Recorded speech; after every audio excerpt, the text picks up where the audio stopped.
Mais ils nous disent, mais ils ont juré, mais il n'y a plus de guerre, mais ils disent qu'ils ont gagné la paix pour toujours, dit tout le monde. Tous les jours, ils gagnent la paix, dit Amok. Ils gagnent la paix avec des chars, des avions, des bombes, des morts. Comment on ne peut ne pas savoir, dit Théosta. Quand personne ne dit, ni les journaux, ni la radio, ni rien, quand personne ne revient dire, quand on appelle par d'autres mots, on appelle, aider les gouvernements amis, appliquer le cessez-le-feu, défendre la liberté. Vous savez, mon pays est très grand et fort, et il aime énormément la liberté. Il veut qu'elle soit partout. Quand nous, ces jeunes gens, sommes pris dans le service national, on nous exerce, et puis nous partons sur des bateaux pour la croisière de la paix. Nous sommes joyeux de voyager. Le bateau jette l'ancre dans les eaux d'un pays ami, et les officiers de ce pays arrivent dans des chaloupes pour nous souhaiter la bienvenue. Il fait généralement beau et chaud. À terre, il y a des fêtes pour nous, et les femmes nous aiment. Tout le monde est content de nous voir. Notre bonheur dure jusqu'à ce que nous partions en mission, mission de protection de la paix, que nous effectuons pour aider le gouvernement ami, trop pauvre pour y suffire. Mes amis, la guerre maintenant s'appelle protection de la paix. À bas l'armée!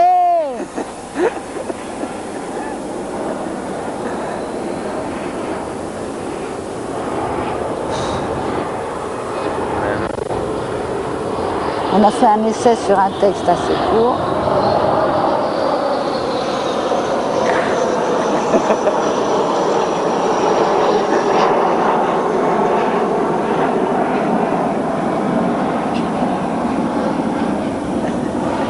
Vous dénoncez la désinformation dont sont victimes les populations par leur gouvernement. Et j'aurais aimé savoir si vous pensez réellement que c'est à un tel degré ou si vous avez choisi d'utiliser l'hyperbole pour donner plus de force à votre message. Quand je l'ai écrit, je pensais utiliser l'hyperbole, mais quand on me le lit maintenant, je m'aperçois que c'est parfaitement vrai. Regardez la guerre du Golfe, et le Vietnam même, tout ça. C'est vraiment le déguisement total et le leur. On nous ment. Mais ils sont devenus des artistes en mensonge. Des artistes. Christiane Rochefort va prendre la société bourgeoise en flagrant délit. Et de la même façon, elle va prendre les mots en flagrant délit. Elle va se dresser contre le pouvoir en place, contre les mots en place. Et elle va mettre au banc le langage. Le langage avec son poids de convention, de tradition et même d'invention de mort. On peut penser par exemple à ceux qu'elle appelle les verbologues, dont elle dit « ils sont très forts, ils avaient inventé le mot espace vert pour supprimer les arbres ». Effectivement, le langage a un pouvoir. Et Christiane Rochefort croit au pouvoir des mots. Ils passèrent devant un énorme bruit de fourchettes. C'étaient les cantines bureaucrativores en action. Et ils arrivèrent devant un vieux temple aux colonnes noircies, entouré d'une grille rouillée à travers laquelle il était facile de passer, sauf à veiller de ne pas se faire voir. Mais à l'heure du repas, il n'y avait personne dans les rues par ici. Les journées étaient très régulières, surtout celles des bureaucrates qui vivaient dans leur tranche de vie. Après le travail, les bureaucrates achetaient leur journal, le journal des bureaucrates, descendaient dans leur métro et rentraient dans leur cité. Chacun logé selon son échelon, son ancienneté et son nombre d'enfants, très convenablement, avec une femme de salaire unique et les services de bloc, et parfois une serve, en plus de celle des enfants, qui est fournie gratuitement par l'État.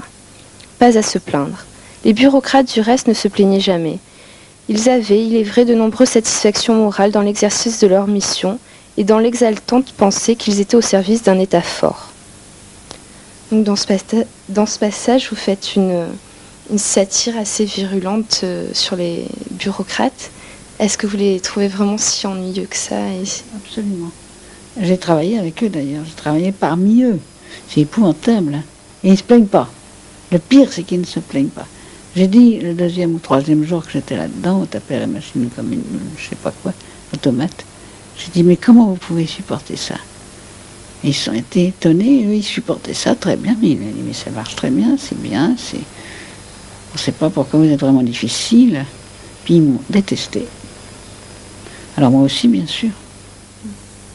Que donc vous n'écriviez que par révolte Non, j'écris quand je suis en colère. Oui, voilà, quand vous étiez en colère. C'est pas la même chose. Oui, c'est vrai. Oui.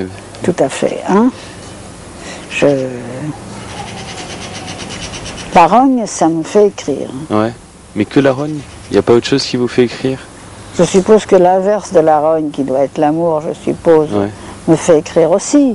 Enfin, les trucs violents, les trucs forts me font écrire. Il me faut un truc fort Ouais. pour partir. Est-ce que vous servez de l'actualité pour écrire? Oh oui, forcément, Ouais. mais pas d'une façon directe. Et quel est le thème principal en fait à l'heure actuelle de votre... Oh, c'est terrible, le Ouais. thème principal actuel, c'est terrible. Je ne sais pas l'exprimer peut-être, mais c'est terrible.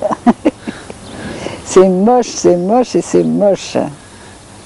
Mais je dis, si dans une ville on enlève tout ce qui dérange, alors il reste quoi? Par exemple, chez nous, il n'y a rien qui dérange, c'est un fait. Et alors, qu'est-ce qu'on se fait chier? La tristesse. C'est drôle, personne n'a l'air de penser à la tristesse, et que c'est peut-être pire que le dérangement. Et moi j'y pense, parce que c'est nous qui allons hériter de tout ça. Ils ne nous laisseront rien que des murs pour se taper la tête dedans. Sale con. On aurait pu nous demander notre avis, puisqu'on se fait tellement de mourons pour la jeunesse. Qu'est-ce que vous préférez hériter, mes chéris? La tristesse ou le dérangement? Non, et il faudra tout refaire depuis le début. Se taper un dynamitage monstre. Ah, ce sera la fête. Pour mettre à la place des maisons en forme de scenic railway, ou de bateaux, ou de fesses, ou n'importe quoi sauf comme elles sont.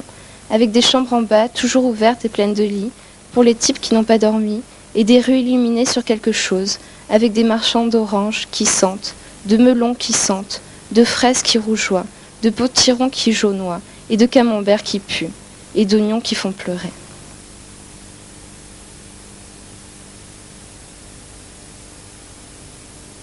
Apparemment, vous semblez être très sensibilisé par l'héritage que les hommes peuvent laisser à leurs successeurs, Oui. et en particulier sur la question de l'urbanisme et des villes. Parce que ce sont des hypocrites. Ils prétendent qu'ils aiment leurs enfants. Ils prétendent ceci, ils prétendent cela. Et puis, qu'est-ce qu'ils leur laissent? Vous voyez, hein? De quoi s'emmerder, de quoi être triste, de quoi se suicider. Non, c'est de l'hypocrisie, ça. Pure et simple. Il ne faut pas qu'ils prétendent aimer leurs enfants, c'est pas vrai. J'y crois pas. Et voilà pourquoi je suis scandalisée. J'y crois pas. Ce livre est assez difficile car j'ai une assez belle image de ce qu'est la famille, le bonheur, l'amour, et en lisant ce livre, je n'ai rien ressenti de tel. Je ne sais pas si c'est de la cruauté, mais dans le livre, les parents ne donnent pas d'amour à leurs enfants qu'ils ont conçus, peut-être qu'eux-mêmes ne connaissent pas ce bonheur. J'ai l'impression que les enfants sont là, dans un paysage vide, en quête d'amour, mais ils ne reçoivent rien. Je me dis alors, pourquoi faire des enfants si on ne peut leur donner notre amour? Ici, dans le livre, je crois que les enfants sont bons pour le revenu, les tâches et le rendement. Cette atmosphère, pour eux, c'est la vie quotidienne. Ils ne peuvent y échapper, comme emprisonnés entre quatre murs. Christian Rochefort donne une image de la vie cruelle, mais seulement dans un contexte réel. On a souvent